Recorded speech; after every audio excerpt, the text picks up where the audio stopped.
Hey everybody, we're going to do some suspension tests today, and to do that I'm going to need my suspension gauges lowered to the proper position. So the first thing I'm going to do is I'm going to remove these covers. I'm going to do one of them for you here. Wow, those are really on there. Okay, so we're going to pull down the gauges. Yes, my kitten has been busy on my hand. We're going to set them to the bottom. We're going to do that for both shocks, both forks, and we're going to use them to see what my sag is, my static sag. I borrowed a tape measure from my sewing kit and I have attached it to the suspension, and we're going to begin testing. We're going to see just how well my bike will behave on, say, a pothole, even before we actually take it for a ride. I want everybody to think about this before they start testing.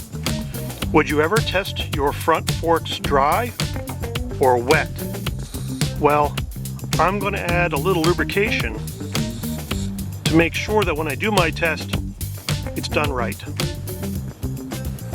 Static sag is the distance in your front suspension that your motorcycle uses by its own weight. So yes, if the vehicle is unweighted, flying through the air, on a jump or whatever, the suspension will drop. Usually because it's sprung, there's some kind of compression going on, but the suspension will drop. So you don't usually think about the static sag when you're riding every day. But when you hit a big bump or a very deep pothole, then that's when your static sag will come into play. Your suspension will drop a certain distance and then it will recompress after you do that certain feature in the ground or on the street or on the dirt track. That's when the internals of your suspension come into play, the dampening, the oil, all that stuff, and some of that spring compression or pre-compression that you have in your forks. This is why you need to know what your static sag is. Is it a lot? Is it a little? On this bike, it should be about 1/2 inch. This is not my static sag. This is the sag that occurs when I'm just moving the bike around, not necessarily, say, getting on it or off of it, but just pushing the bike around, applying the brakes. That's this sag, but this is not the static sag. Let's start with a static test. The gauges are all the way at the bottom. The gauges are actually some plastic zip ties. Here's how we're going to find out what our static sag is. I'm going to lift the bike, and then we're going to see just how much these little plastic white gauges travel when I lift the weight of the bike off the front tire. You can see here I've marked 0, and we have 1 inch, 2 inches, 3 inches. We're going to see if this moves about 1/2 inch to about 1 inch. I've got the bike on its center stand, and I'm going to rock the bike backwards and take the weight off the front tire.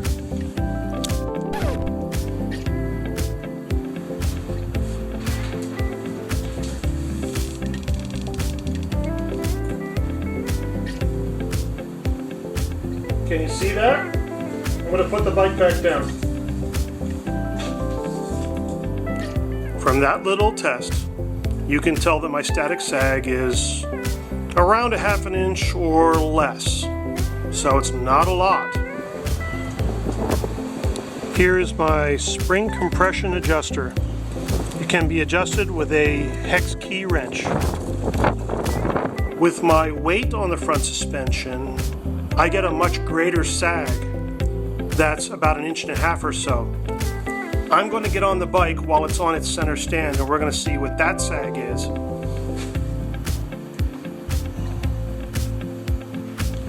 So I'm just going to give it a little bit of a wiggle. That wiggle is just me moving my chest forward and back.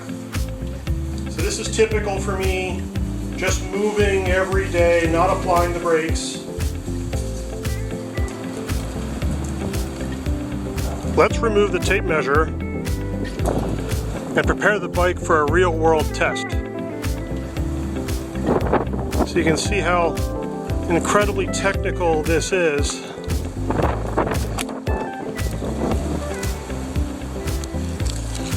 Alright, now we're just going to move those down to there.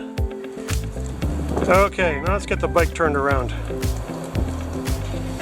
So the first thing to do is to jump on the bike and see where we're at.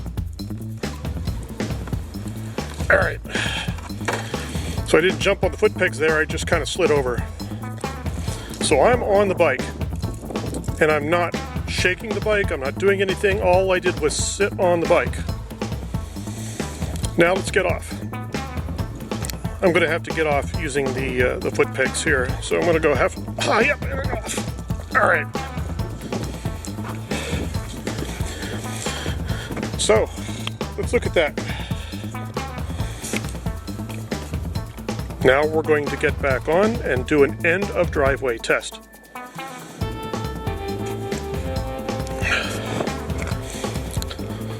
So let's get back on the bike. Let's put my phone plug there. Phone's in the garage. I'm not expecting to hurt myself going to the end of the driveway and back. So here we go. Got my helmet on, I'm pretty safe.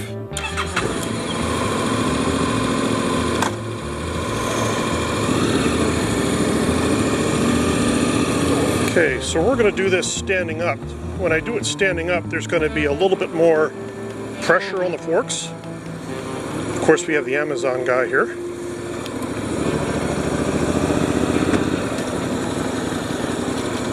Do a little loop. Do a soft hit first. Okay, so there's a soft hit. That I barely felt. Now over here on this side is where it's a little steeper. So we'll go out here and get a better run at it.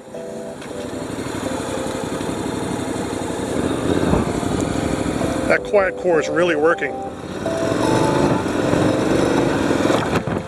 Okay, there's a really good hit.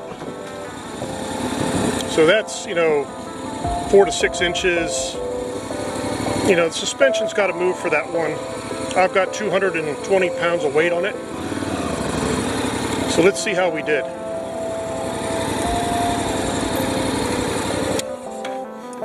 Make sure the kickstand is down. Test your kickstand, then up onto the foot pegs and off the bike.